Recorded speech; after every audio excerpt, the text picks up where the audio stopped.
Salut! Et ben nous voici pour une nouvelle vidéo. Cette fois-ci, ça porte sur l'impression 3D. Et oui, nous on a une petite machine depuis maintenant 3 à 4 ans. Ça sert pas mal pour tout ce qui est aménagement dans le parc. Faire des petites tables, des petites chaises ou même des éléments de train. Voilà, ou quand on bricole, faire une nouvelle poulie, etc. Pour pas mal de personnes, ça reste un peu magique, ce qui est le cas. Ici, on va essayer de vous présenter un peu comment ça fonctionne. En impression, on va faire juste un petit exemple avec par exemple ce tonneau, très simple. C'est un cylindre avec des petites rainures. Ça permet de faire du décor. Donc on peut faire tout ce que l'on veut, des tables, des chaises, des tonneaux, des personnages aussi.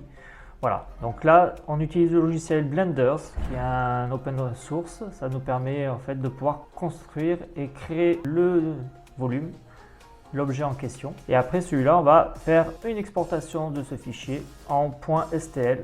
.stl en fait c'est une particularité pour que justement l'imprimante derrière soit capable de comprendre et de savoir ce qu'il en est. Voilà, donc ça c'est fait. Maintenant, on a juste à le réimporter dans un autre fichier. Donc une fois qu'on a créé notre objet sous Blender, qu'on l'a exporté à un fichier qui soit compatible et compréhensible par l'imprimante, on va utiliser un autre logiciel justement pour pouvoir faire les tracés d'impression pour l'imprimante. Donc là, c'est le logiciel qui est fourni avec l'imprimante. Donc on importe notre objet, on va retrouver notre tonneau et voici notre tonneau en question. Voilà. Donc là, lui on peut le voir. Et lui, on va aller maintenant déterminer les paramètres. Donc c'est-à-dire qu'on peut régler le remplissage, c'est-à-dire savoir si l'objet doit être totalement plein, si on peut mettre du vide à l'intérieur. Savoir s'il y a des supports, oui, parce que des fois, si vous avez quelque chose qui est dans le vide, il faut créer un support. On peut mettre également une bordure pour que ça adhère mieux.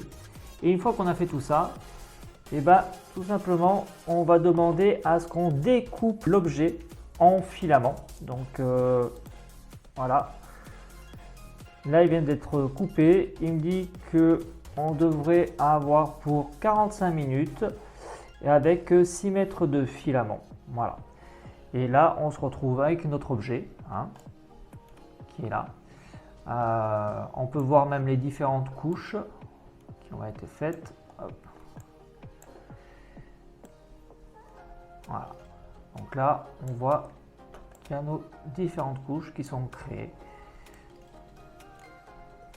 Et c'est ce qui va se passer. On va créer tous ces éléments-là avec l'imprimante. L'imprimante va se déposer ce filament.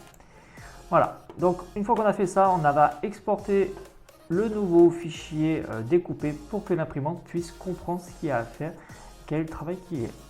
Et bien justement, on va aller le mettre et retourner à notre imprimante. Alors sur cette imprimante, la gestion des épaisseurs se gère par 4 moteurs. Nous avons un premier moteur ici, un deuxième moteur là, qui va permettre de gérer les hauteurs de couches. On a un moteur également ici qui permet en fait de se déplacer latéralement. Et puis nous avons un dernier moteur au fond là-bas qui permet lui de déplacer dans l'autre sens, d'avant en arrière. Donc un axe droite-gauche, un axe avant-arrière et un axe haut-bas pour justement gérer les 3 dimensions. Et lui après, une fois que ça sera fait, la petite buse, le filament qui est là-haut, passe là et entraîné à l'intérieur, chauffé ici à 230 degrés, sortant par un tout petit trou, une toute petite buse qui est juste là, et va être déposé sur la plaque. Donc les filaments, il va être géré par l'imprimante. Alors une fois que le plateau a chauffé, que la buse également est chaude, l'imprimante elle va faire les niveaux pour être sûr qu'on soit parfaitement raccord. Donc elle va vérifier la hauteur et réajuster en fonction d'eux. Et elle va commencer à poser le premier filament de dépôt.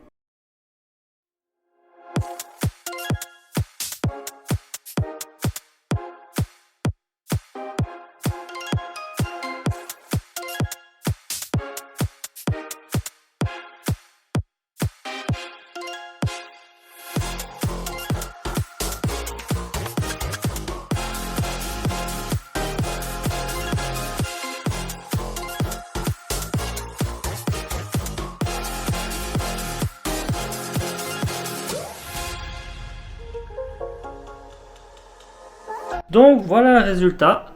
Nous avons monté. Hop, voilà. Hop. Voilà. Et nous avons donc un tonneau.